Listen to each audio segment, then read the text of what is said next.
सभी को नमस्कार है। आइए हम लोग जानते हैं ईरान और इजराइल की लड़ाई में जीता कौन हारा कौन। देखिए, सबसे पहले बात है कि जीता कौन ये तो पता नहीं, जीता कौन ये तो पता नहीं, क्योंकि लड़ाई में कौन जीता ये पता नहीं, लेकिन हारा एक देश जो है अमेरिका, यूएसए, जिसको हम प्यार से बोलते हैं, बड़ा जबरदस्त तरीके से। जब लड़ाई शुरू हुआ ना, उसी समय से ये लक्षण दिखाया जा रहा है, मतलब दिखे जा रहा है कि भाई मेरे मदद के लिए कोई आओ। नाटो देश मदद नहीं कर रहा है, यूके मदद नहीं कर रहा है, इंडिया को भी मदद करना चाहिए, जापान को भी मदद करना चाहिए। ये रो रहा है कौन? तो यूएसए। यूएसए के जो राष्ट्रपति है डोनाल्ड ट्रंप, उसके लिए प्रार्थना किया जा रहा है कि भाई इनको सद्बुद्धि दे। प्रार्थना कौन कर रहा है? तो उसके सीनेट के लोग, मतलब जो उसके सांसद लोग हैं, ये सब। उसके बाद जो है अपने मन से कुछ कुछ बड़ा बोलेपन तरीके से बोले कौन जा रहा है? तो यूएसए। और सबसे जबरदस्त बात तो ये है कि यूएसए बोल कुछ रहा है, उसका तुरंत रिप्लाई आ रहा है ईरान की तरफ से, भाई मेरे तरफ से ऐसा कुछ नहीं कहा जा रहा है, जो बोल रहा है यूएसए खुद से बोल रहा है। यूएसए कह रहा है कि अभी अभी हमारे ईरानियन से बात हुई है कि भाई हम पे हमला ना करे, तो हम मान गए हैं कि हम हमला अब नहीं करेंगे। ये कौन बोला? आप समझ सकते हैं। सबसे बड़ा बोलेपन राष्ट्रपति डोनाल्ड ट्रंप, डोनाल्ड डक ऐसे बोलिए। डोनाल्ड ट्रंप ये कहते हैं कि हमको ईरानियन से भी बात हुआ है कि हम पे अटैक ना करे, हम पे अटैक करेंगे तो अब हम सदमे में जा सकते हैं, या फिर अब मतलब गिड़गिड़ाए हैं, ये कहने का कोई मतलब ये था। लेकिन फिर तुरंत जो है ईरानियन का ट्वीट आया है कि नहीं, हमने ऐसा कुछ नहीं कहा, आप अटैक कर सकते हैं और बदले में मेरा जवाब दे सकते हैं। यानी कि कुल मिलाकर यह अमेरिका जो है रास्ता खोज रहा है भागने का, कि हम कैसे इस युद्ध से भागे। जिस प्रकार अमेरिका वियतनाम युद्ध से भागा, जिस प्रकार अमेरिका जो है कोरियाई युद्ध से भागा, जिस प्रकार अमेरिका सबसे ये सबको जानते हैं कि अफगानिस्तान से भागा। बाकी तो कम से कम 20 साल, 25 साल, 50 साल पहले का लड़ाई था। ये अफगानिस्तान युद्ध से तभी 5 साल, 10 साल पहले भागा, 5-7 साल पहले भागा।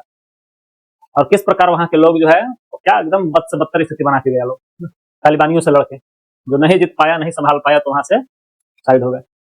ये किसके काल में? इसी डोनाल्ड ट्रंप के काल में। अब फिर डोनाल्ड ट्रंप उलझने आ गए ईरान से। और जिस प्रकार का सिनेरियो, जिस प्रकार का ज्योग्राफी अफगानिस्तान का है, वैसा ही ज्योग्राफी ईरान का है।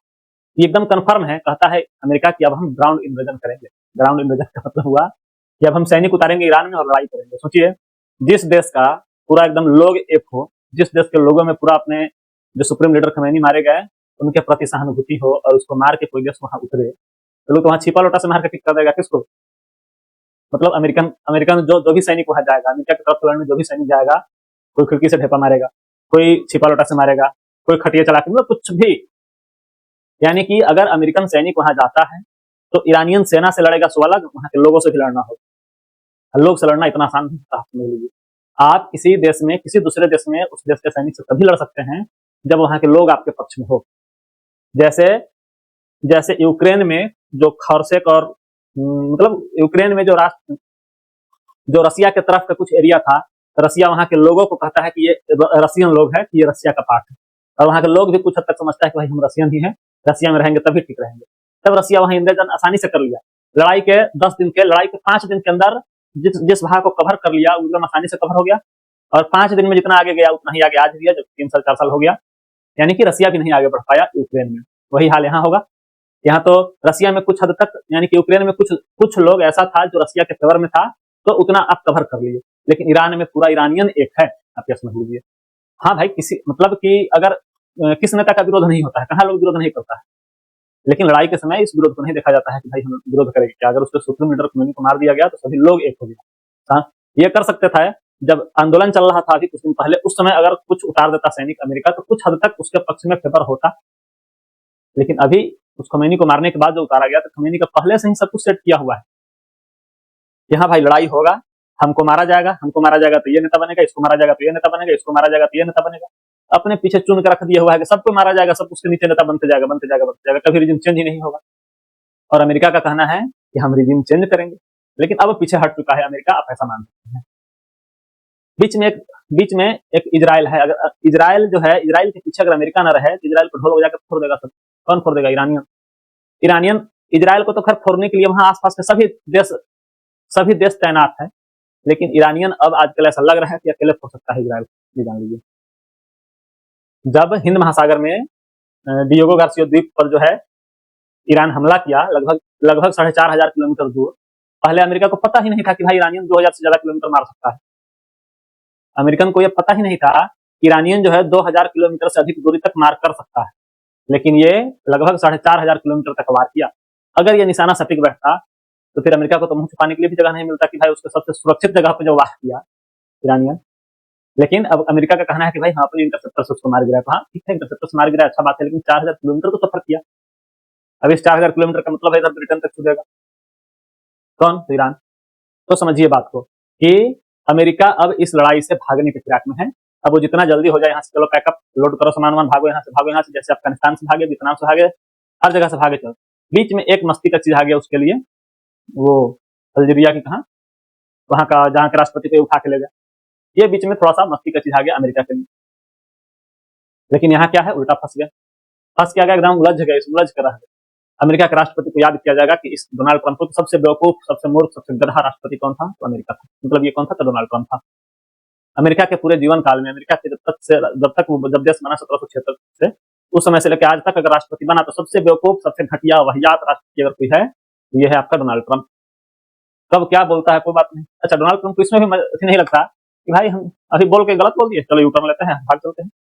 अभी गाड़ी इधर मुड़ दी, रास्ता गलत है, चलो यहाँ भाग जाते हैं। बाकी कोई देश ऐसा नहीं करता। कोई देश ऐसा करता है कि भाई मुड़ गए, इधर चलो, भले गलत ही क्यों ना, इधर चलो, आगे जो होगा होगा। लेकिन राष्ट्रपति का क्या है, वो डोनाल्ड ट्रंप का क्या है, अभी बोल के सीधे उलट गया, अभी बोल के सीधे उलट गया। यानी कि लोग मस्ती मजाक की तरफ राष्ट्रपति को देख रहा है, कभी कुछ बोल रहा है, कभी कुछ बोल रहा है, कभी कह रहा है कि हमको ईरानियन से बात हुआ है, कभी कह रहा है कि भाई यहाँ से बात हुआ है, कभी कह रहा है कि हमको, अच्छा खुफिया बात ये भी चल रहा है कि पाकिस्तान के थ्रू बात किया जा रहा है ईरान से, समझ रहे हैं? अमेरिका जो है पाकिस्तान के थ्रू ईरान से बात कर रहा है कि सीज फायर करवाइए, सीज फायर करवाइए, सीज फायर करवाइए। कौन बात कर रहा है? अमेरिका, पाकिस्तान के थ्रू। ये पता चला है कि इस्लामाबाद में मीटिंग होने वाला है। मीटिंग हम तो कहते हैं कि भाई एगो बम मार दो, इंडिया वालों भी उसी इस्लाम, पता करो कहाँ मीटिंग हो रहा है, मार दो, सबसे अच्छा हो जाएगा। तो हम इस बात से उम्मीद रखते हैं कि आप जो है ये समझ चुके होंगे कौन जीता कौन है। मेरे नजर में जीता तो खैर कोई नहीं, लड़ाई होता तो जीता मुश्किल से ये लोग आजकल की लड़ाई में देख लीजिए ना, इंडिया रसिया यूक्रेन चलिए रहा है, हमास और इजराइल चलिए रहा है। वो अलग बात है कि हमास को बहुत डैमेज किया, खत्म तो नहीं हुआ ना, फिर जैसे है वो, उसके पास अगर हमास के पास अगर 100 रुपया भी होगा तो उसमें से 90 रुपया का बम खरीद के मारेगा ही इजराइल, 10 रुपया में अपना खाना पानी देखेगा। अभी हमास खत्म नहीं हुआ है और इजराइल को मारेगा ही मारेगा, भले ही इजराइल मारे उसको भी ठीक है, वो भी मारेगा। तो भी लड़ाई चलिए रहा है, ईरान और इजराइल चलिए रहा है। इसी प्रकार कभी पाकिस्तान भारत में शुरू हो जाए, ये उतना दिन नहीं चलेगा। देखा ना अभी सिंदूर में, ऑपरेशन सिंदूर एकदम के दिन में फिर चलो भाई अब नहीं लड़ेंगे, सिंदूर को स्थगित किया जाता है, फिर आगे शुरू किया जाएगा। जब शुरू किया जाएगा तो फिर एक सप्ताह में सब इधर उधर कर दिया जाएगा, तहस नहस, फिर बंद करके फिर भाई अमेरिका बोला बंद तो बंद, अमेरिका बोल रहा है बंद, चलो तुम ही बोलो भाई बंद, कोई बात नहीं, बंद कर देगा। फिर जब शुरू किया तो कोई नहीं जानेगा। खैर चलिए कोई बात नहीं, हम समझ चुके हैं कि कौन जीता कौन हारा। यानी कि जीता कोई नहीं, हारा अमेरिका, ये कंफर्म है। इजराइल और ईरान को भी नहीं कर सकते, इजराइल को भी नहीं कर सकते, क्योंकि दोनों भी लड़ रहा है, ये दोनों रुकेगा नहीं, दोनों लड़ रहा है। अमेरिका बाहर निकलने का रास्ता खोज रहा है। चलिए आज इतना ही, मिलते हैं अगले वीडियो में।